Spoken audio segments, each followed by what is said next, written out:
Inside the Magic, show number 469 for April 1st, 2014.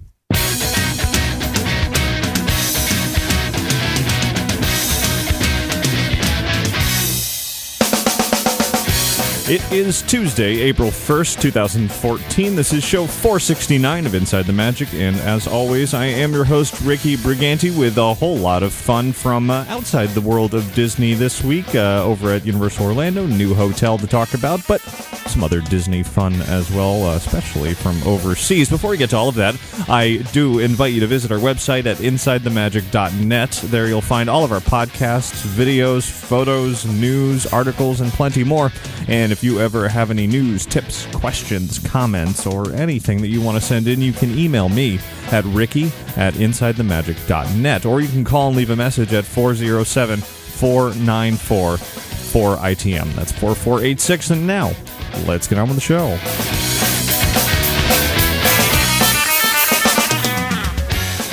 This week's episode of Inside the Magic is brought to you by Magical Travel. Escape to your own carefree tropical getaway with Disney Cruise Line and save 20% off prevailing rates on select 3- and 4-night Bahamian cruises sailing from Port Canaveral.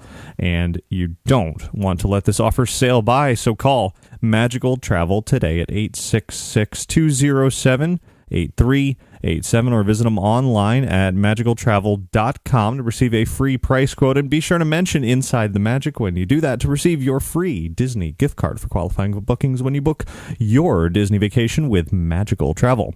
And thanks very much to either Hubert or possibly Hubert Yamada and Jeffrey Wetmore for your donations this week, and also to all of our recurring donation subscribers and anybody offering any assistance with Inside the Magic. It all is very much appreciated. And now, let's get started with a trip around the world.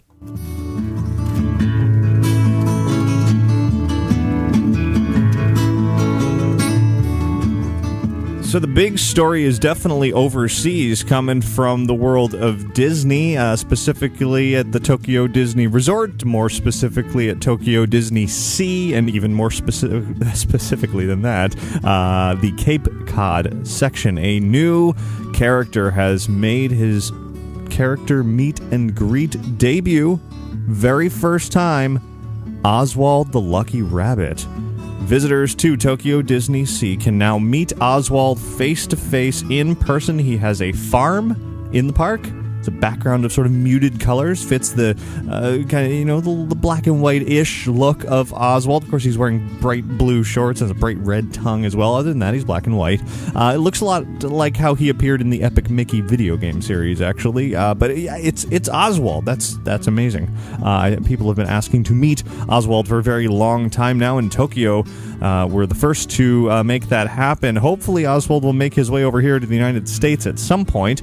Buena Vista Street would certainly be a perfect spot for him. He's got a gas station there and everything. So if you head over to InsideTheMagic.net, you can see photos of Oswald's debut at Tokyo Disney Sea, courtesy of Miyata Takeshi from dpost.jp. That's a Japanese Disney fan site. It's in Japanese, so you might have some difficulty navigating through there, which is why he was gracious enough to share the photos for our American audience. So definitely head over to our site to see Oswald in action there, and like I said, hopefully someday I'll have a chance to meet Oswald face to face.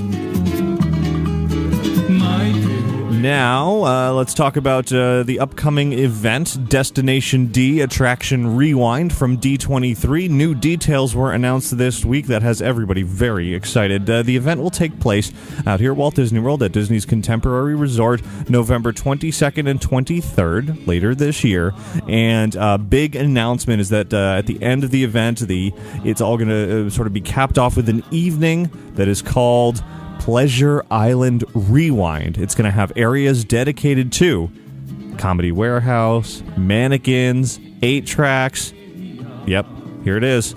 Adventurers Club, yes. For one night only, a version of the Adventurers Club will be returning. They're a little light on the specifics at this point, though the entertainment portion of the Adventurers Club certainly has a good chance of being there. Maybe a return of some of the old performers that were there, as well as potentially that Kungaloosh drink may make a return as well. So, in addition to all of that, they're going to end the night with the classic Pleasure Island New Year's Eve celebration. Should be pretty exciting for anyone who was a fan of Pleasure Island. Of course, not a whole lot has gone on with Pleasure Island since it closed several years ago, transitioning into Disney Springs very, very slowly. But in the meantime, there it is, a chance to sort of relive the glory days of those clubs. In addition, throughout the 2-day event, there will be many presentations.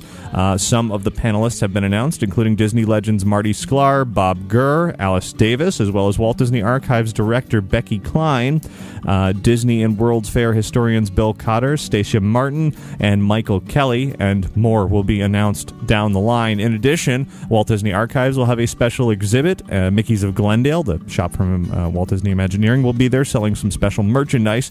Tickets go on sale for all of this 2 weeks away, April 16th. Now, here's something important to note. At first, tickets will only be available to D23 Gold and Silver members, that is, those who have actually paid for a membership. Those tickets will be $190 each for the 2-day event, and it will be exclusively available to those paid D23 members through May 28th. Then, any remaining tickets will be made available to D23 free members at $250 per ticket. So if you want a guarantee that you're going to be able to go to this event, you might want to buy a D23 Silver membership, the less expensive one, and then buy the less expensive ticket on top of that. Kind of balances out, and you get that early chance. All of those tickets will include a gift representing Disney's contributions to the 1964 and 65 World's Fair in New York. Now, if you really want to go all out, there is one more ticket option available.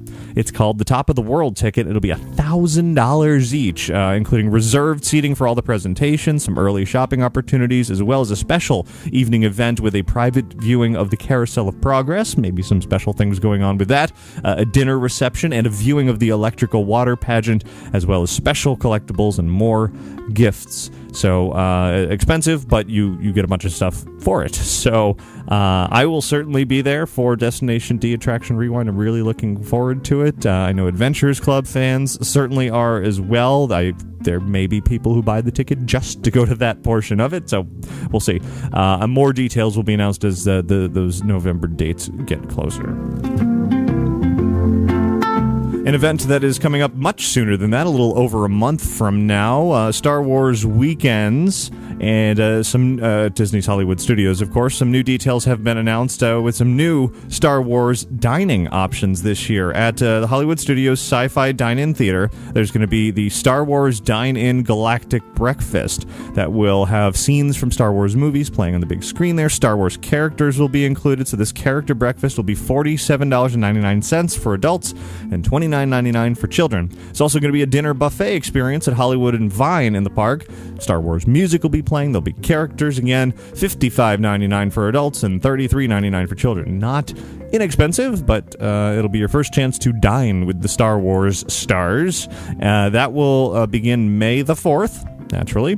Continuing through June 15th, those prices include a digital photograph. Characters that will be part of these experiences include Jedi Mickey, Princess Leia Minnie, Darth Goofy, and Stormtrooper Donald. Another upcoming event, of course, is the Rock Your Disney Side Party over Memorial Day weekend, another 24-hour event at the parks, and Disney has already made shirts for this event available on the Disney Store website. Naturally, it's not until several weeks from now, but if you want a shirt already commemorating the event that's a while away, you can head to the Disney Store website to get that. And speaking of spending money, Walt Disney World has once again raised the prices of theme park parking, actually all parking, $17 per day per car. Now, it was $15, so a $2 increase. Likewise, it's now $18 a day for campers and RVs, or $21 for bus or tractor trailers. The previous price increase for parking was back in June of 2013, so less than a year ago. And if you are a fan of Kat Cora's Cucina restaurant over on the boardwalk, well, you better get out there pretty soon because it has been announced that that restaurant will be closing at the end of September. I don't believe I've actually gone back and eaten there since it opened. I really enjoyed it back when it opened, and I just haven't gotten around to going again, so I might have to make a point of it because I did really enjoy the food, but I'm sure, whatever kept me from going there, the fact that it's at Boardwalk where I don't go too often, whatever it was, it's probably why it's closing, because it seems, nobody else is necessarily going either. So, yeah. Now out at Disneyland, of course, Easter time is upon us. Still a couple of weeks away, but, Disney likes to celebrate things for a long period. So in Frontierland at the Big Thunder Ranch, they're doing the bunny hop again this year. And once again, Roger Rabbit is back, except this time he is meeting and greeting with guests. He's taking pictures. He's not signing autographs, I don't think, but he is taking pictures. So he didn't do that last year around Easter time, so that's pretty exciting. I had a chance to meet Roger for Mickey's Halloween party back in October, which was fantastic. It seems like he's coming out a little bit more often now, which is great. He should. So you can meet him there along with a bunch of other bunnies, rabbits, Disney rabbit characters. They're all there throughout this Easter season. Back out here to Orlando this past weekend. I enjoyed my first Mardi Gras concert of the season. That's right, Universal Orlando's Mardi Gras is still going on, and it will be going on for another couple of months with a variety of concerts. And on Saturday night was Weezer, which is kind of a rarity for these theme park concert events. Normally, if it's going to be a rock band, it's going to be a rock band from like 40 years ago. And, not necessarily ones that I'm ever really thrilled about seeing. There are some contemporary acts, but they're usually other genres. So it was nice to see a band that is still relevant, still contemporary, still making music. They're in the studio now recording another album, and they were great. They played for about an hour and 15 minutes. So you can see photos from that performance, that concert over on InsideTheMagic.net. I definitely enjoyed that show, and I hope that Universal and even Disney for their Flower Power concert series and the Eat to the Beat concert series. I would really like to see more contemporary acts like that, and more, alternative rock, that sort of thing is my personal taste in music from mid 90s into the 2000s and even to today. I don't think that genre has really entirely gone away. So it'd be nice to have a little bit more of that. Weezer's certainly still a very family friendly band, so it worked well for the event, and I quite enjoyed it.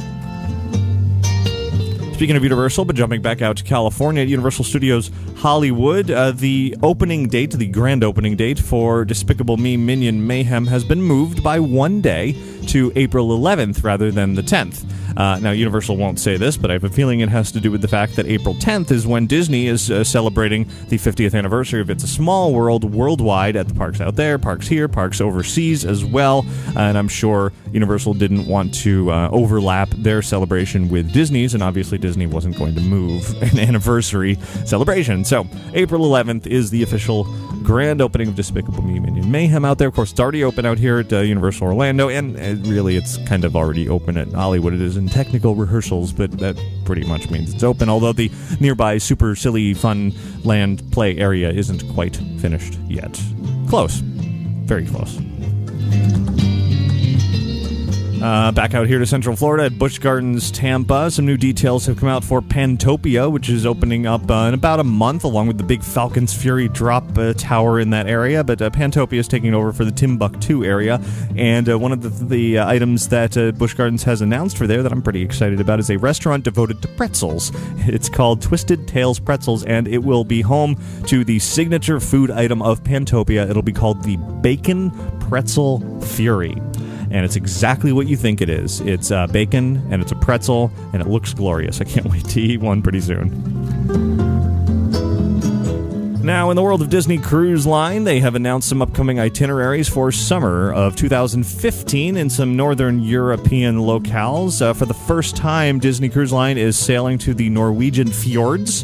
It's not too often I get to say fjords on this show. I feel like a Monty Python skit or something. Anyway, Iceland and the Faroe Islands are also being added to the itineraries. Bookings are already open for these adventures, so if you're interested, you want to hop on that ASAP. The Disney Magic is the ship that will be sailing around there, and you can see more specific information on the lengths and prices and all of that over on our website.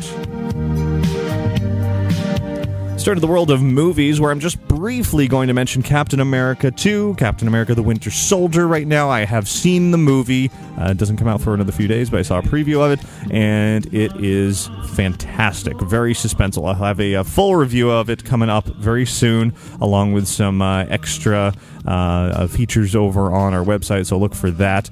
But when this movie comes out in a few days, go see it. It's excellent. And now, if you've been hopping around Facebook or just kind of perusing Disney websites and movie websites over the last week or so, you may have seen a poster making its way around showing Tim Burton's version of Mary Poppins that looked like he was potentially remaking Mary Poppins in his own dark style. Well, it was a bit of an early April Fool's joke from the Popzilla Gallery in Southern California, right near Disneyland. They have an upcoming gallery in November called The Burton Show. It's a lot of artwork inspired by the works of the films of Tim Burton. That includes both Disney and not Disney. And so we played along with that a little bit over on Facebook. I could not believe how much that poster actually spread. It was like almost 750,000 people saw it when I put it up there. Anyone who believed it, sorry about that. It was indeed a little bit of an April Fool's joke, but the gallery is not. Should be pretty fun. You can find out more details over on our website.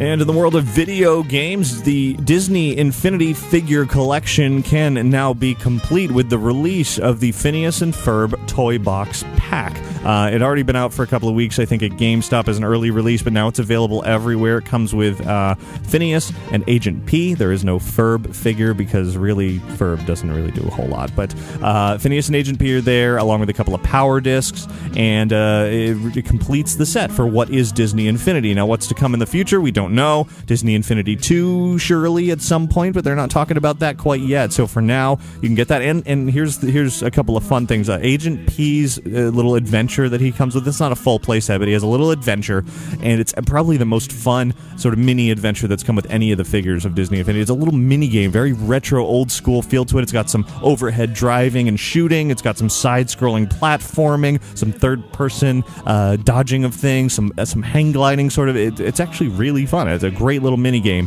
So that's nice that it comes with that. And if you have been collecting the figures all along and you get these new ones as well, and you unlock everything in the Hall of Heroes, you get the bonus of a lightsaber that any of your characters can then wield and duel around with in the game. Perhaps a preview of some Star Wars Disney Infinity to come in the future? Who knows? There have been rumors of that. There have been rumors of Marvel coming in the future, but we'll see. None of that's been announced. For now, Disney Infinity continues to be pretty popular. Certainly a lot of figures on the store shelves and selling well, so we'll just have to wait and see what the future of that holds. Also coming up in June is the Figment comic from Disney and Marvel, starring, of course, Figment from Journey into Imagination, as well as Dreamfinder. And just today, up on our website, we were given exclusive first look at 6 of the pages in kind of rough black and white form that are in progress for the first issue of that Figment comic, drawn by artist Felipe Andrade. So definitely head over to our website if you want to see sort of a preview of what the art style of this Figment comic is going to look like. Looks great. Back to movies. Frozen has hit yet another milestone, and a big one, reaching the highest grossing animated film of all time. It has surpassed Toy Story 3, which was the former record holder. They're both topped $1 billion worldwide, but Frozen has done $1 billion plus. It's done even more. Frozen has also entered the top 10 biggest movies of all time. It's been in theaters since November 27th, and even though it seems like it's already on digital formats at home, it's on Blu-ray, it's got many ways you can have it, it's still doing well in theaters, and especially overseas. It has just hit the Japanese market, so it continues to do very, very well. Frozen is indeed, as if I need to say this, is very popular. Now, here's something, I don't know if I've actually mentioned this on the show, and I probably should have many, many times over. I may have it at some point. I have a former Imagineer and Orange County Register reporter Mark Eads. He is now writing for InsideTheMagic.net, and he has been for a few weeks now, and he's written some great articles for us, done some videos as well, covering the reopening of Big Thunder Mountain, the preview of Despicable Me Minion Mayhem out at Universal Hollywood, telling a lot of stories from his many, many years as a Walt Disney Imagineer. He has lots more stories to share, so if you haven't been on our website, of course, InsideTheMagic.net, and you haven't read any of his stories, you definitely need to just kind of scroll through, look for Mark's name on any of them, look for these Imagineer tales. I've got more coming up very soon. They are absolutely worth reading. Really fun, personal stories that you can hear from one of the people who helped to develop a lot of things at Epcot and Star Tours and many more things. Pretty fun. Definitely well worth reading on a regular basis. And lastly, of course, this is Tuesday once again. I've been very busy over the last few days. Last weekend was MegaCon. It was a late show because of that. Very, very busy as well. Speaking of MegaCon, I posted a huge wrap-up of everything MegaCon over on our website. If you just want to see hundreds and hundreds and actually thousands of photos from the event, from cosplay and panels and exhibits and booths and artists and literally everything. Head over to the website to see all of that. But anyway, hopefully I'm going to get back on track on the Sunday schedule soon. I don't have anything major coming up over the next few weekends on Sundays, I don't think. So I'm definitely going to try to get back to that. But thanks for your patience and bearing with me on these a little bit later shows in the week. And that'll do it for your news from around the world this week.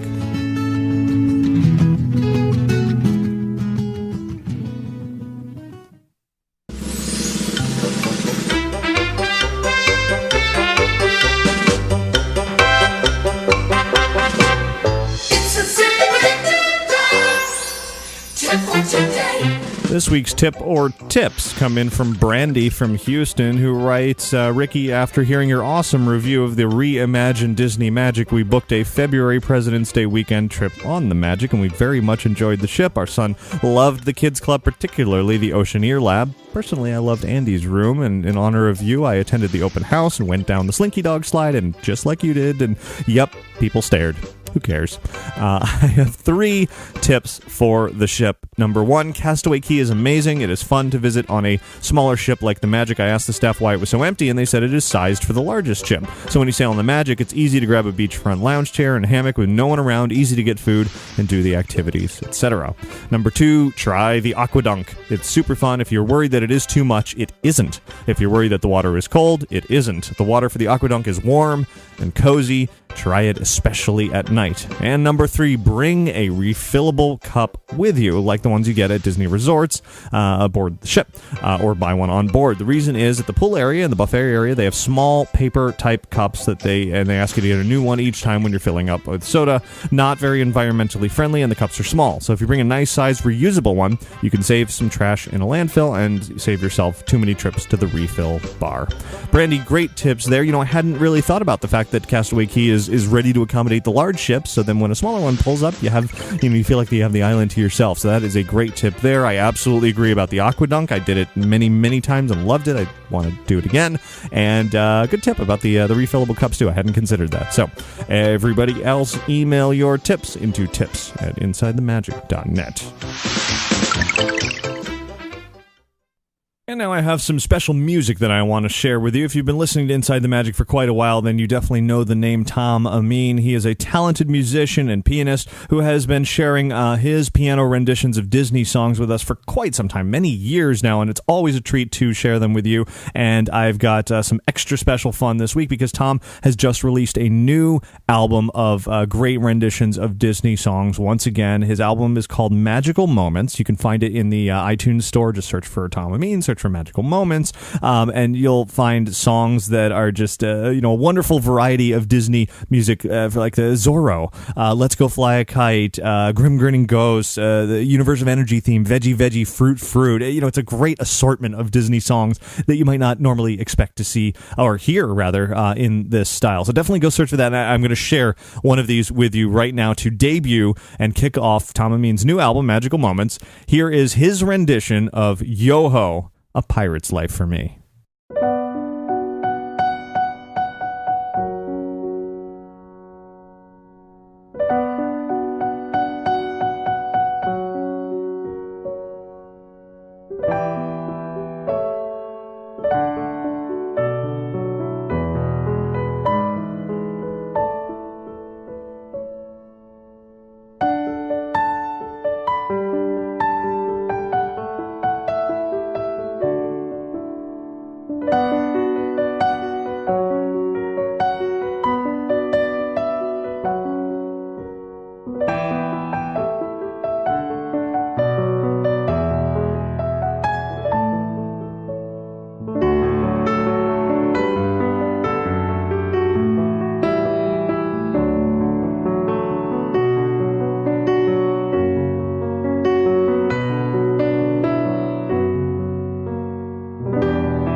I'm always so impressed by Tom's ability to take such familiar and classic Disney songs and give them that great new twist. So another great song. You definitely want to go find all of them in Tom Amin's new album, Magical Moments. Search for it now in the iTunes store.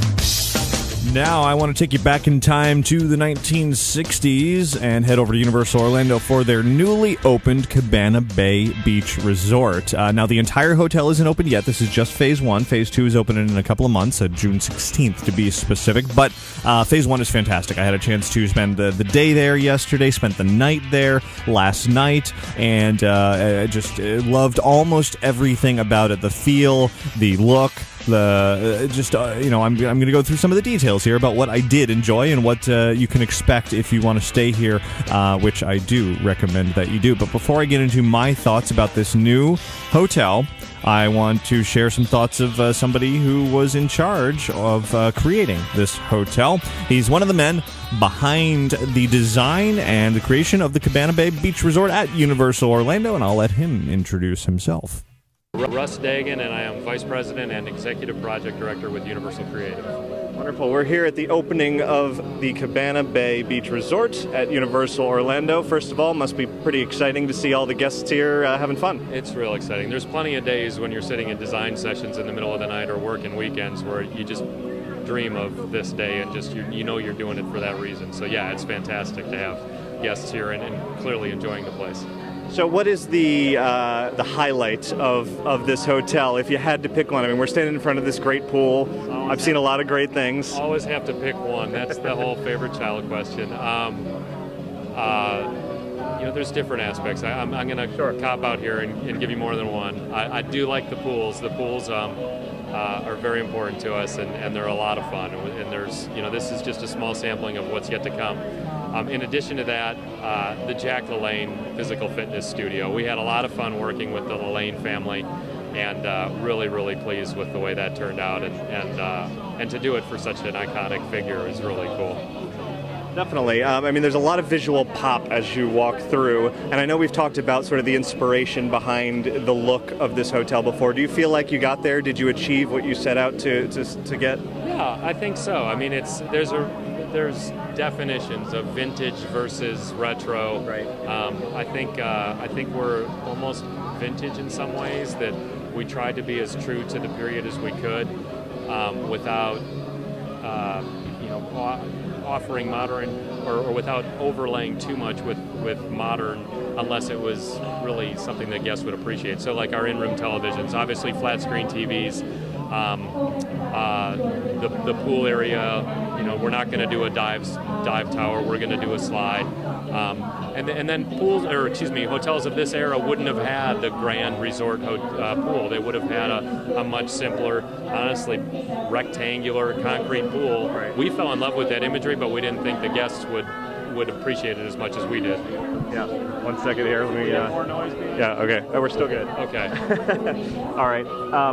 So why open the Cabana Bay Beach Resort in phases? What's the difference between phase 1, phase 2? Well, phase 1, our first 600 rooms are our exterior corridor rooms. We originally designed it with this in mind, that we knew we could get this built quicker. We also knew that we would have the lobby ready to go, and to have it ready for a spring break is fantastic for us. So it was always designed with this in mind. And then the other rooms, the other 1,200 rooms, are coming online very quickly. By midsummer, we'll have all those up, and by mid-June. So we're in really great shape. If you could define this hotel, say Cabana Bay Beach Resort is, what would you say? It's amazing. It's amazing in its family. This is a hotel that you can experience, and I've said this time and time again. You experience it as a family. There's a bowling alley that's there for the entire family. The game room is there for the entire family. The food court. We didn't have separate niche restaurants that mom and dad are going to want to run off to. This is about a group moving together as a group and kind of playing as a group. You finish up at the theme parks and you come over here, and the fun doesn't have to stop. One more question. What is this now bringing to Universal Orlando that was not here before? It's our first moderate-priced hotel, and it's opening us up to a whole new segment. We've got, guests have been asking for this, and we're finally here with it, and we're ecstatic to have this product to offer. So there's just a little bit about the Cabana Bay Beach Resort, but really the theme, the feel of it all, as Russ noted, vintage, retro, inspired by these beachfront hotels from the past, from Florida, from the New Jersey coastline, all the colors you would expect out of that era, oranges and blues and yellows and tans and, muted colors, sort of pastel-y muted colors. It looks great. What I really like about the Cabana Bay Beach Resort is the the finesse, the subtlety, the careful usage of the theme. It's not overrun by, gaudy decorations. It's not overrun by characters. Certainly, it feels authentic, which is something that Universal is really doing a great job with lately. A lot of comparisons have been made already, of course, to Disney's Pop Century Resort, going, through the decades and the past and all of that. And there's really no comparison to make there other than just the basic premise. It's very, very different. Pop Century's way over the top, huge sculptures and big in-your-face characters and very, very Disney throughout. This hotel, it's not really Universal. I mean, it's at Universal Orlando. It's on site, walking distance from the parks, about 10-15 minute walk, but it's not in-your-face Universal, other than maybe an occasional character appearance sometimes. Gru and the Minions were there on opening day. I don't know if they'll always be there. And then if you walk through the store, there's certainly Universal merchandise there, but other than that, you don't really find Universal elements anywhere. They're really transporting you to another place, and more specifically, another time, which is great. I really felt like I stepped into the past while walking through, and I just loved every second of being there. It's got that 50s, 60s feel to it. The music that's playing is wonderful, old, doo-wop tunes, and then, some surf rock, and then Chuck Berry, and, Elvis, and music like that is just permeating through everywhere you're walking around, which is fantastic. It really brings it together. Even as soon as you roll up in there, the entryway, the sort of when you drive up, it's just this wonderful view of the architecture of the style, and they had this row of vintage cars parked out front that are just always sitting there. They are authentic cars that you can go up to, even look inside and take pictures with, and just examine it. Really, when you take a picture of these areas, you don't even have to put an Instagram filter on it. The colors are already so perfect that it looks like you just took a picture, but you took it 40, 50 years ago. It's really wonderful how they put it all together. Continuing into the lobby, things get a little more bright and vibrant in there. But still within that same color palette. Check-in's very easy. You just kind of go over to the big long desk and check in, and right there and then immediately, of course, there's seating available if you want to sit down. But right there's the first of several bars that are throughout the resort. Now, Universal, as Russ mentioned, is trying to make this hotel very family-oriented. They want everybody to do everything together, but of course, adults want to have their time as well. So right there is the Swizzle Lounge. It's actually, it's not sort of a beachy bar as much as a lounge. It actually it kind of feels like a lounge that you would find on a cruise ship. It's just kind of off to the side against the wall, and you can order a variety of signature drinks there. I tried a few that they've offered, and some are quite strong, and others are more tasty. And they're all about $9-10. They do offer they have a bowling alley, which we'll get to in a second. They offer one drink that's 32 ounces. It's called the 300 in honor of bowling. 32 ounces of knock you on your butt kind of drinking. So I did not go for that one, certainly. That's a lot. But other than that, it's pretty I think that one's like $22. But other than that, it's about $8, $9, $10 for a drink. And they're available all over the place. There are several bars to be found. But moving past that, of course, you want to get to your guest room. And now, as I said, this is just phase one of the Cabana Bay Beach Resort, and this side has family suites. So when we're talking about the price of staying here, it's a little bit difficult to get that nailed down, specifically because there are regular rooms that are coming up in phase two that will be less expensive than the family suites, which are bigger and cost a little bit more. So it depends on which style of room you're getting, whether you want to compare it to, say, a value or a moderate hotel. In the case of the family suites, once we move past the sort of introductory offers that are going on right now, you're looking at about maybe $120, $130, $140 range for a family suite, which is not too bad for what you get. The rooms are very comfortable, pretty spacious.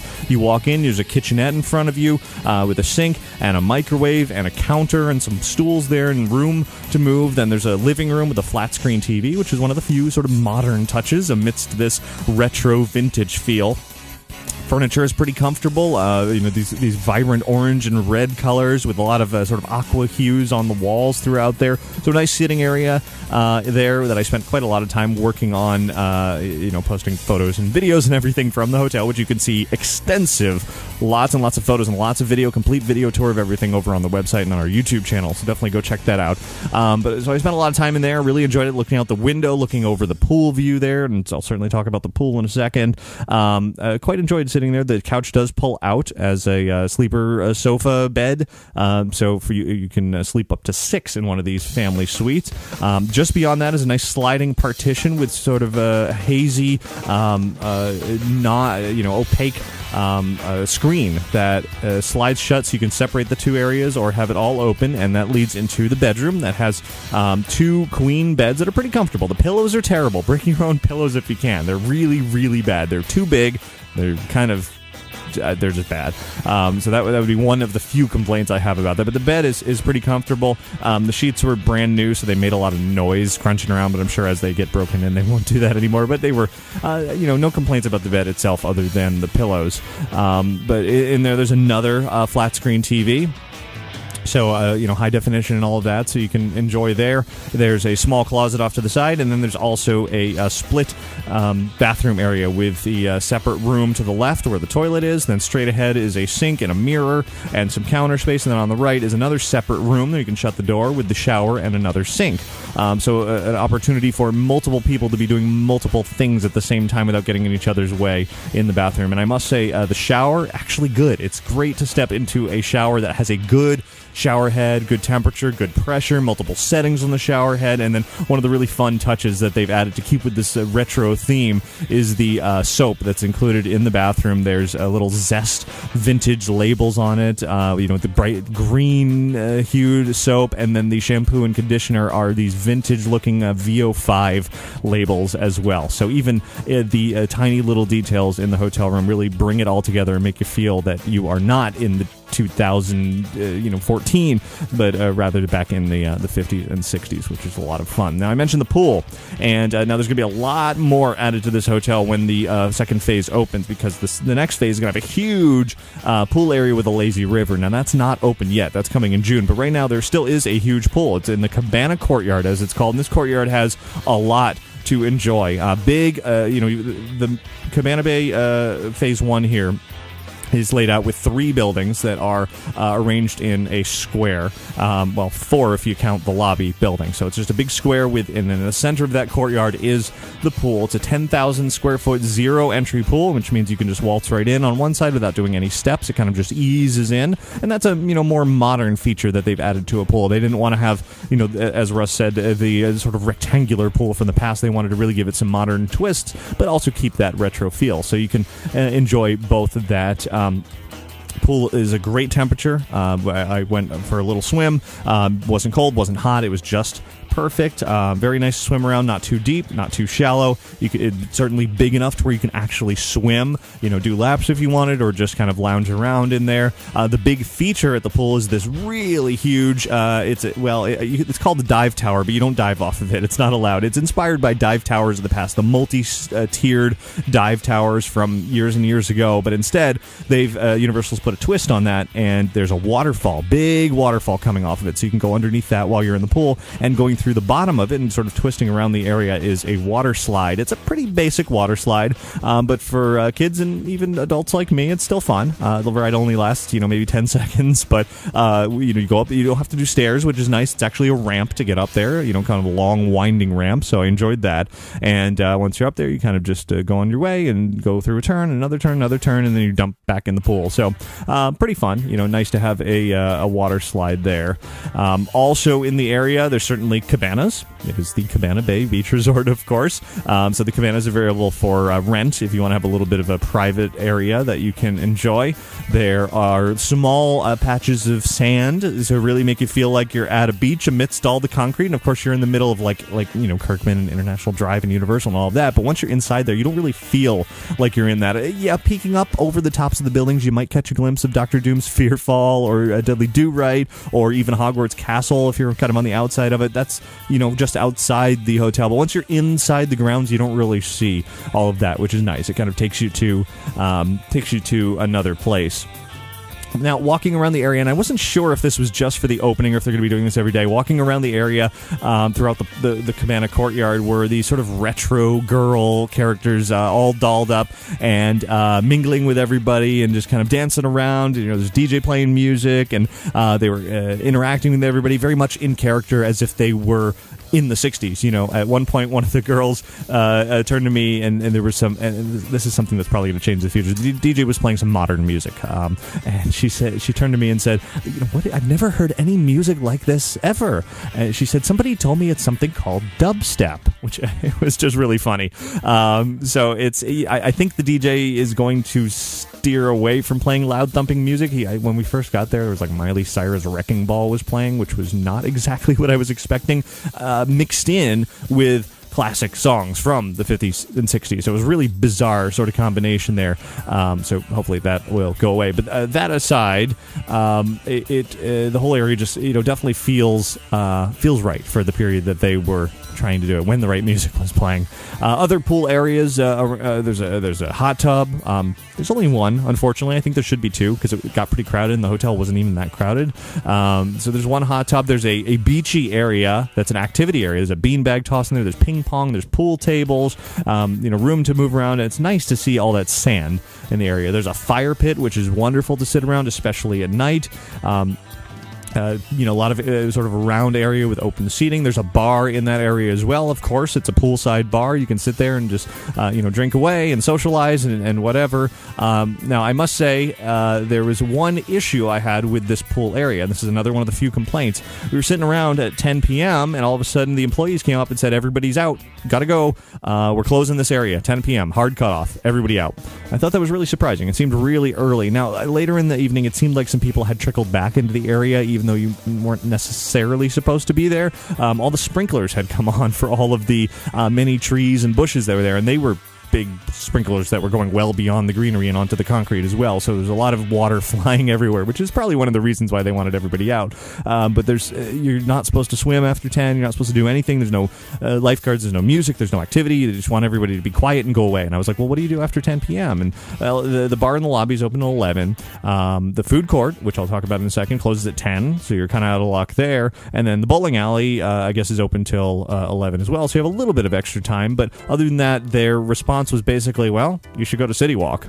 And of course, places there are open much later. And I hope that changes. I hope they leave things open at least till 11 around the pool. 10 o'clock just seems really early, especially if you're spending a lot of time in the parks and then you want to come back to the hotel and lounge around a bit before going to bed. If you've stayed all the way till the park closed, you're going to get back to the hotel and everything's going to already be closed there, which is no good. So, I mentioned the bowling alley a few times now. It is called Galaxy Bowl. It's 10 lanes. It's the second floor of the main Cabana Bay Beach Resort building. It's a little pricey. It's about $15 a person.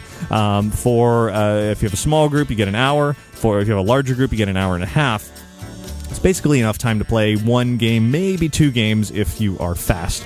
But the bowling alley is nice. It continues the retro theme in there, certainly. It feels like a bowling alley from years ago, but it's brand new, and it's got, some of the new touches, the different colored lights changing and music videos playing, and so it's a nice mix of sort of the classic feel, but with some modern amenities as well. Definitely fun, pretty simple. It seems like it's really designed for resort guests to play there, so I can't imagine it's going to get overwhelmed with people.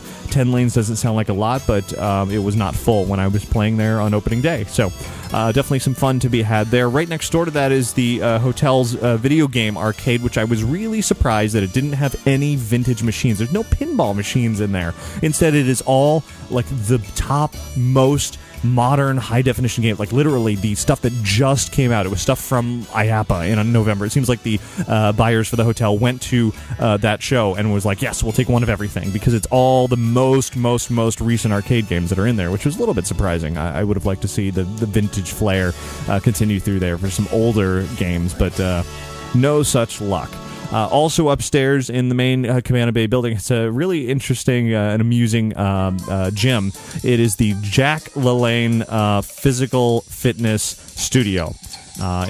First ever to be inspired by Jack LaLanne, the fitness guru from decades ago. I had never actually even heard of him until this hotel, but now I certainly know who he is, because there's a big statue of him in there. His face is everywhere. There's memorabilia. There's like trophies and pictures and album covers and magazines, and just you can't go in there without figuring out who he is if you don't already know, and I'm sure a lot of you already do. Fitness center looks actually really good. It's one of the nicer hotel gyms I've ever seen. Very open and spacious, a lot of room to spread out, lots of machines, some overlooking some really great views. When you're running on the treadmill, big window there overlooking the pool, and a lot of variety of machines to work out with, and there's just a lot of room to spread out as well, which is nice. You're not right on top of the next person who is working out nearby. So a nice fitness center for those who want to get into that on a vacation. Now that leaves the food court, which is the Bayliner Diner. And it's not really a diner. It is sort of a grab-and-go kind of food court with different stations. There's an international station that prepares, international food. There's burgers, there's sandwiches, there's pizza, there's pasta, there's some grab-and-go items, in coolers, and, of course, little bags of chips and pretzels and that sort of thing.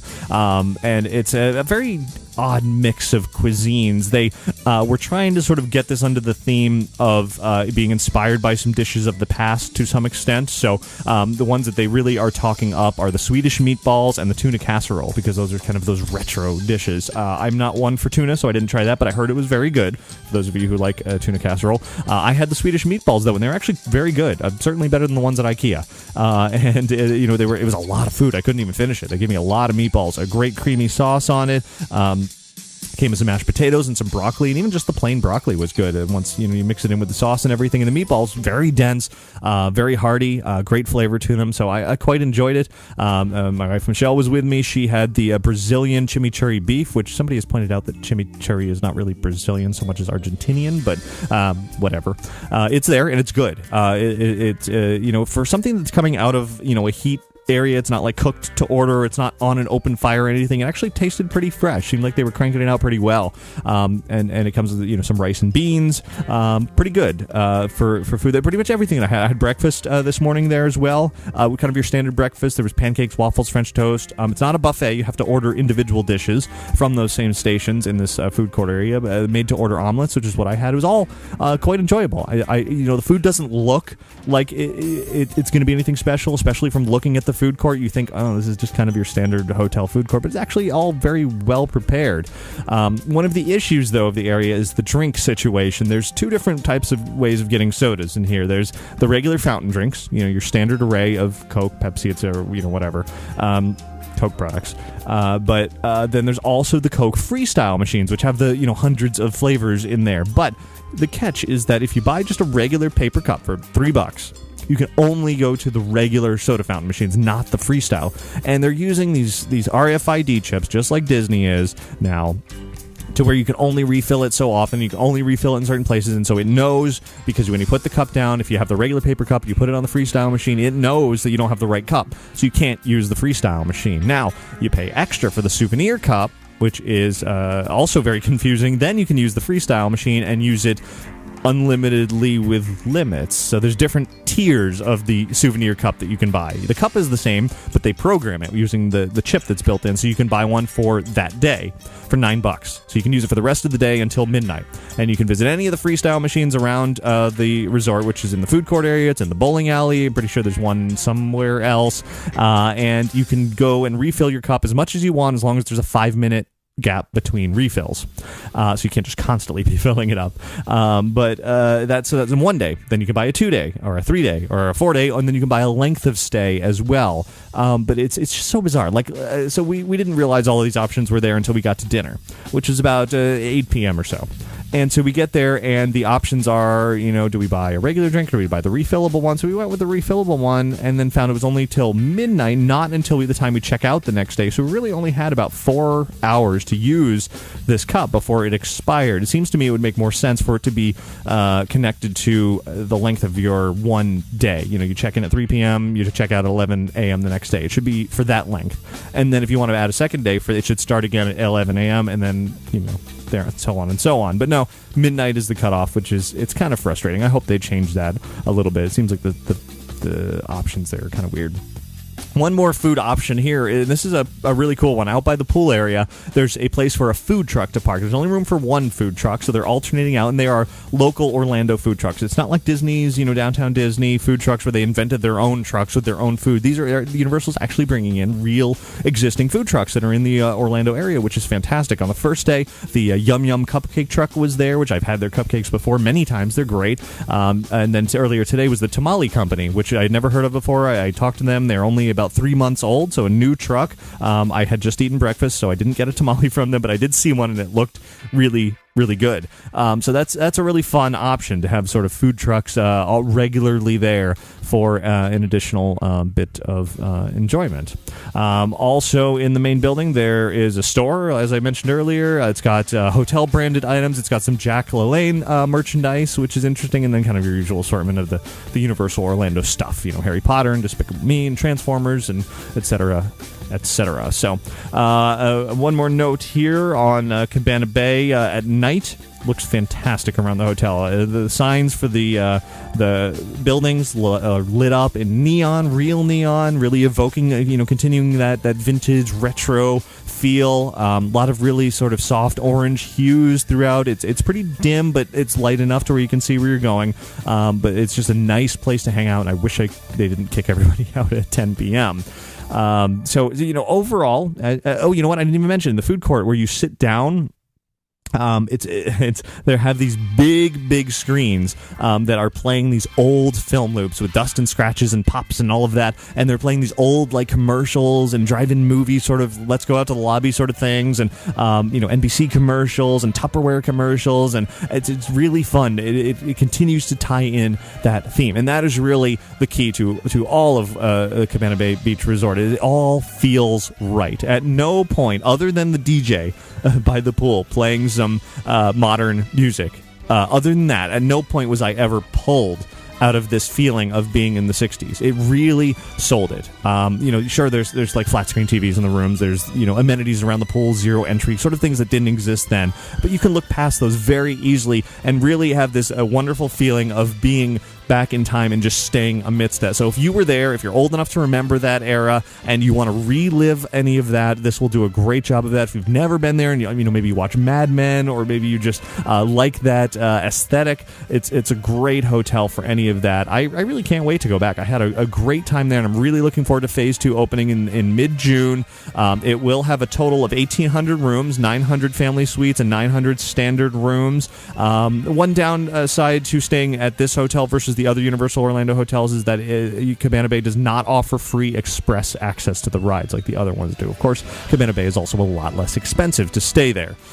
Rates at the family suites are beginning at $174 per night, but can be as low as $134 per night, depending on your length of stay, time of the year, etc. The standard guest rooms can be as low as $93 per night. So it's not horribly expensive. The only obnoxious extra cost, other than that stupid drink thing that I mentioned earlier, is parking. All of the Lowe's hotels, and this one is run by Lowe's as well as the other ones on Universal property, all of the Lowe's hotels pay or charge you for parking your car. And it's because they don't want you to park there and then go over to the parks cheaper than parking in the parking garages, which is understandable. So if you're staying at the hotel, it's $10 per night to park a car there. If you're not staying there, however, if you just want to visit, if you're there for less than 30 minutes, it's $5. Over 30 minutes, up to 24 hours, you pay $20 to park. So if you just want to go and look around, walk around, you're better off going and parking in the main parking garage for the theme parks and then walking over. It's a bit of a hike. There's boats available as well to take you in the area. Eventually, the walk will be better once they build this overpass thingy that's coming in Phase 2. But for now, the walk is a little bit out of the way, but it's available, so it depends on what's worth it to you if you want to pay extra or not. But I really do recommend staying there. It's quite nice. I personally would prefer it over Pop Century if we have to make that comparison. It doesn't hit you over the face with the characters and the larger than life things. It's really quite subtle about its theme. Everything feels just right. So if you want to see lots and lots from the hotel, a complete video tour, a tour of the room. There was also a live band playing by the pool. So if you want to see performance from that, as well as lots and lots of photos of everything that I just talked about, head over to InsideTheMagic.net and check our YouTube channel to see it all from Universal Orlando's Cabana Bay Beach Resort.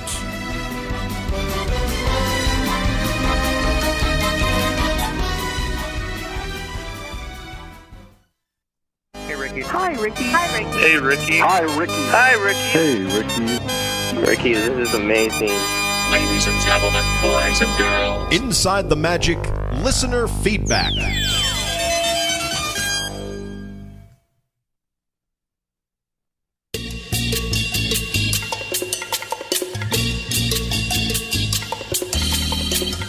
I'll continue with a little of the mod vibe here with the old music as we got through just a little bit of listener feedback before wrapping this up. First up, an email from Abigail who writes, I just want to say I'm a huge fan of your videos and podcasts. Being from Canada, I'm formerly a cast member at Disney World, and it really helps me to feel connected to the world I love so much. I listened to your current podcast where a listener from the UK asked about using an ID for drinking at Epcot, and I can confirm that the only way she will be able to do it is to use her passport. There's a rule that Disney has recently taken a harder stance on. I know in some places like the Boardwalk they will accept photocopies, but I recommend just bring your passport with you just in case. Continuing on that thought, Brian also writes in and says, 2 years ago while I was still living in Canada, I was denied a beer at Disney California Adventure because of a foreign license. I was about to get my friend to buy me a beer when the manager came over to apologize. She said it was a new federal law that foreign driver's licenses are not acceptable forms of ID. I had my passport on me for the rest of the trip, and my vacation to the parks, whenever they asked for my ID, I would always show them my driver's license, and no one ever else complained about it being not valid. So, seems like you might be able to, thanks Abigail and Brian for those emails, it seems like you might be able to get away with a foreign license, but a passport is definitely your better bet to really make sure that you will get what you need when you're drinking around. And now let's go to a voice message. Hi, I'm Sammy Favre, and I was just wondering, is there ever going to be an app for Inside the Magic? Because for Disney fans like myself, I like to have it all on my phone where I can just go to one quick place and check everything out. So if you could just let me know. Thank you. Thanks very much for that call. Good question. It is something I've definitely thought about in the past because, I mean, Inside the Magic is all over the place. You got their website, YouTube channel, Twitter, Facebook. I'm sure there's something else, RSS feeds and the podcasts, of course. It would be easy if it was all in one place. Unfortunately, it's not. I have tried to put together an app in the past a couple of times over. In fact, there may be an app floating around out there somewhere. I never quite got it all together. So, in short, yeah, hopefully someday, we'll get an app together. But for now, you're just going to have to kind of check all the different places to stay on top of it all.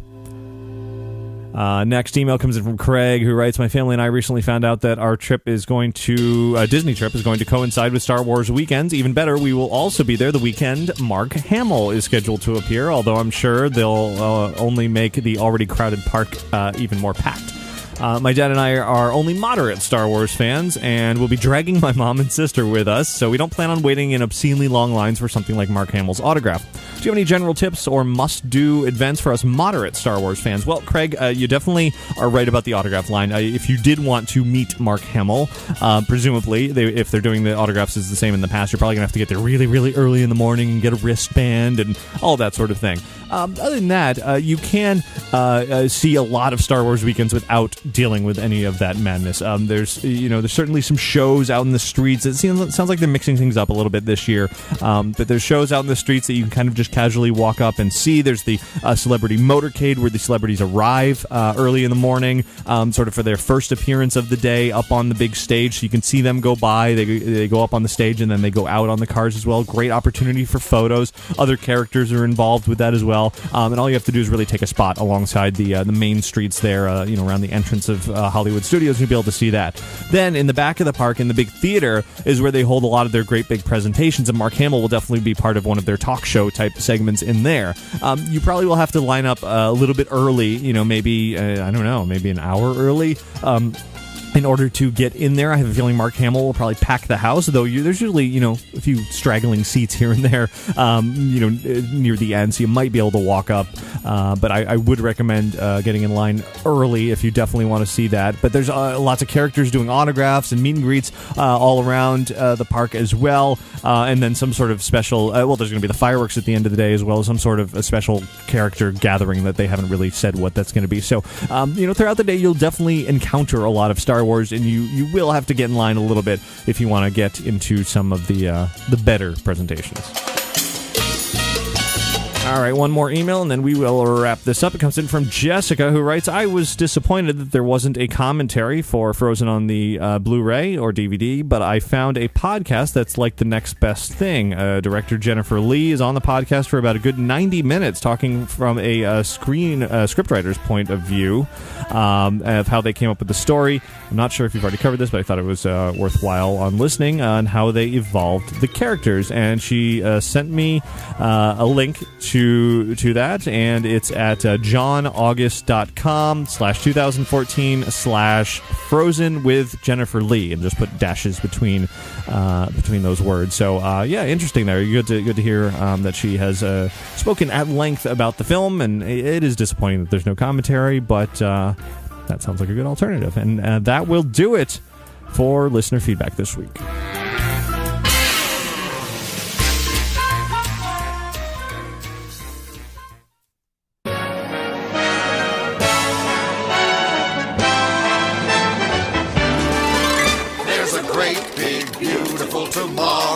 And we've reached the end of show 469, and a lot of fun to be had this week, certainly mostly from the Cabana Bay Beach Resort at Universal Orlando.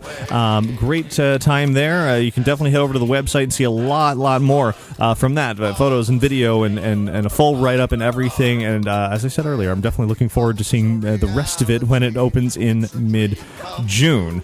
Also, don't forget to check out Tom Amin's new album, Magical Moments. Search iTunes for that because his music is always wonderful, and I've appreciated him sharing all of it with us over the years. It has been great to continue to share that here, and I'm sure there'll be much more to come. He's always got such great renditions of Disney songs, and this new album, Magical Moments, is no exception. So search for that on iTunes now.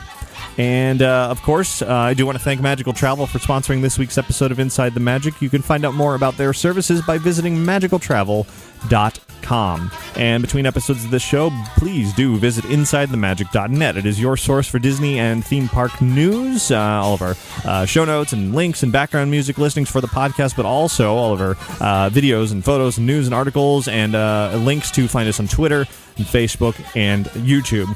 And I should put another plug here for the news section of the website, Outside the Magic. Now, this is definitely for you adults out there, but if you go to OutsideTheMagic.com or InsideTheMagic.net/outside, you can see a lot of the other stuff, the other side of things that aren't necessarily part of the Disney universe, aren't necessarily appropriate for all ages, or just kind of bizarre things that may be appropriate and just are worth sharing, but don't really fall under the usual areas of coverage that I've done over the years. So, expanding further to cover more things. So check that out. You might have fun with it. So thanks to all of you for listening each and every week, and have a magical week. Bye. At the end of every day, there's a great, big, beautiful tomorrow, just a dream away.